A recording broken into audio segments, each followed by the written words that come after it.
3 states battle it out in a double dipper event. Double dipper meaning that there's 2 tournaments, same lake, same body of water, 2 different identifiers, and 2 different chances to win. One of them was the No Limit Bass Power Hour, lots of prizes there, and the other one was the KFNW Lake Wahoo event, which featured Washington, Oregon, and Idaho all in one place, one spot, one tournament. And a whole lot of cash was on the line, dude. This is going to be a good event. This was a good event.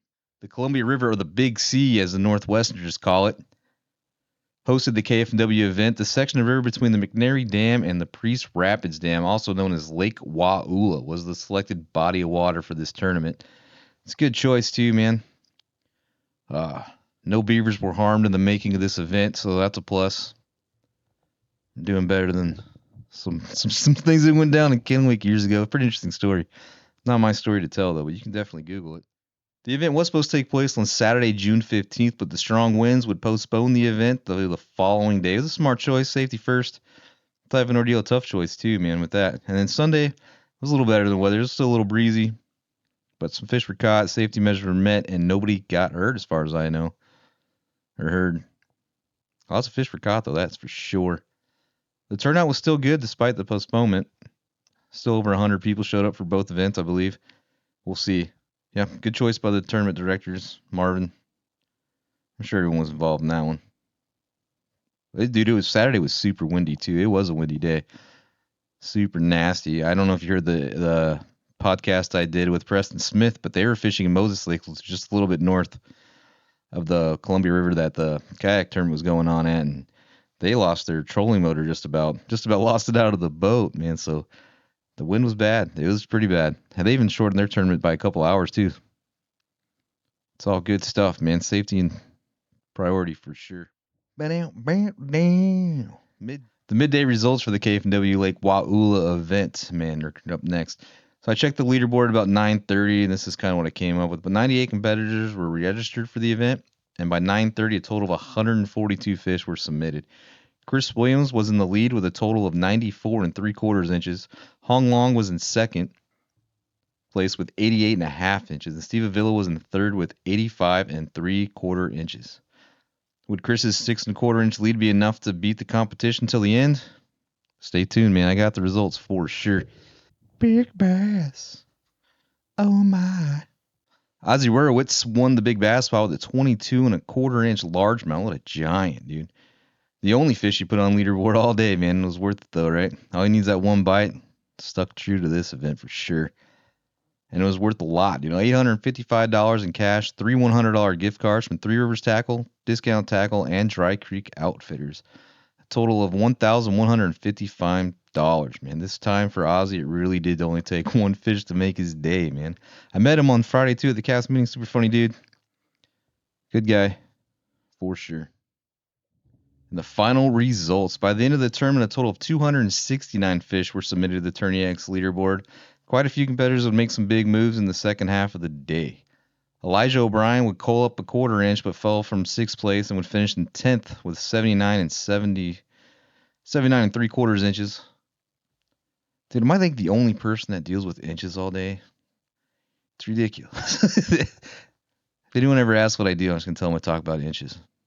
Felipe Sanchez was unable to coal up in the second half of the day and would fall from 4th place to 9th place with a total of 81 1/4 inches. That's still a good showing, man. 4th place, 9th place, top 10. And these events with over 100 people are getting near 100. It's a good day for sure.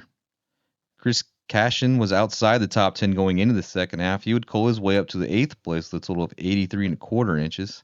Eddie French finished in 7th place with a total of 85 1/4 inches. Sita Mao, he was outside the top 10 on the midday leaderboard. He would catch enough fish to land in 6th place with a total of 86 1/4 inches. And he was also part of the No Limit Power Hour, and he finished 6th in that. And again, that's the worst spot he's placed in that event. Like in 2022, he finished 2nd. 2023, he won it, and then this year finished 6th. Like Sita Mao, man, he's like the native watercraft event guy. Like I wouldn't bet against him, that's for sure. That's hard to do, in my opinion. Like that's a real tough event to consistently place in the top 10 like that and to win it and second place it. Good stuff for sure. Mario Romero would finish 5th place in the KFNW event with a total of 88.25 inches. Mario did go on to win the native watercraft event.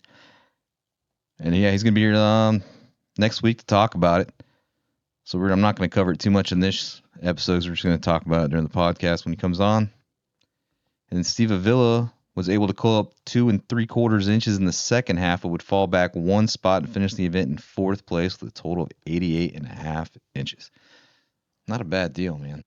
And Zach Hahn, he climbed up the leaderboard in the second half and finished in 3rd place by a 1/4 inch with a total of 88 3/4. Hong Long would remain in 2nd place with a total of 89.5 inches. He held that spot all day, man. Didn't lose. And Chris Williams, he held on to the lead for the midday updates and would win the event with 95.5 inches. That's crazy. 95.5 inches. And his whole bag was largemouth, by the way. Everyone else, except for, I think, Zach and Chris are the only competitors inside the top 10 to catch a limit of largemouth bass. And they finished 1st and 3rd. That's crazy. Yeah, everyone else in the top 10 was all smallmouth.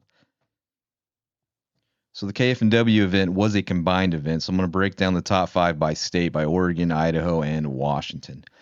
For the IKBF top 5, Tandy Foyle would finish the top. Eric Toms, Dan Zimmerschied, and Scott Sampson, along with Jonathan Bush, all finished in the top 5 for the IKBF.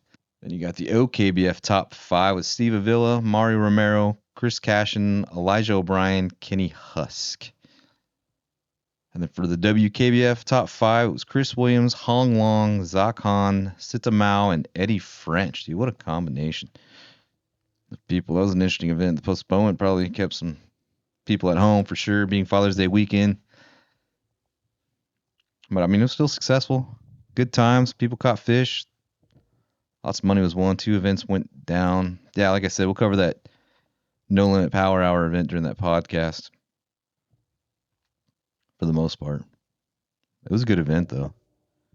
It was a good event. There's some more parents beating some children, man, in the bass tournaments again, too. That was awesome. June, man. June's National Beat Your Children at Bass Fishing Month. Don't forget that second half of that. Do the first half. Get you canceled for sure. Yeah, that's going to be it. So I got some more podcasts coming up. If you want to be on the show, hit me up on Instagram is the best way. Through Messenger. Follow me. I'll follow you back. Message. Come through. It's all good. It's 2 more casts over there. The next event coming up is Idaho IKBF at Coeur d'Alene Lake. Don't quote me on the day because I don't know. Off the top of my head, but it's coming up next. Follow the website, kayakfishingnorthwest.com. Get your memberships, tourneyx.com. Just type in WKBF, OKBF, or IKBF. The search bar, enter. You'll find what you're looking for. Tournament sign-ups, informations, lockdowns. Not so much lockdowns, but you know what I'm saying. Yeah, that's going to be it for this one, too. For sure. It was nice to meet everyone, too, on Friday that I met at that meeting. That was awesome. Got some Pacific Northwest bass candy bases. Those things are legit, man. I get a little weirded out by my plastics. I'm pretty particular about it, but they're good. That is going to be it